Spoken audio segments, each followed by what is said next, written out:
Okay, I'm going to show you a simple version of fire grates. I used to have a big fire grate, and I've seen them before, and they're really awkward. It's just, when you want to sit around the fire, it's hard to move the grate. But anyway, have a look at this. This one here. This is my foldable fire grates. I made that one here, and it sits there like that. You push it in the ground, fire's under there. Then you've got another one, depending on what you need to do, what you're cooking. So you might have to get another one and put it here. But so your fire might be that long, and you can always get enough in there. You can shove your logs of wood in there like that.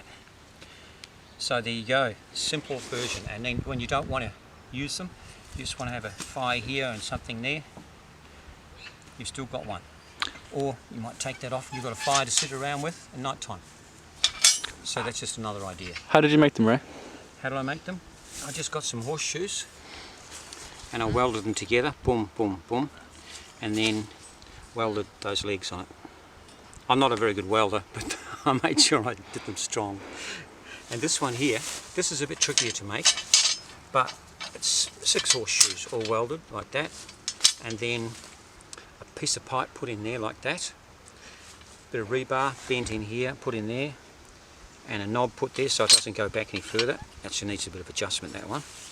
This one here, see how that knob holds it, that lug there stops it from falling through. And that's it.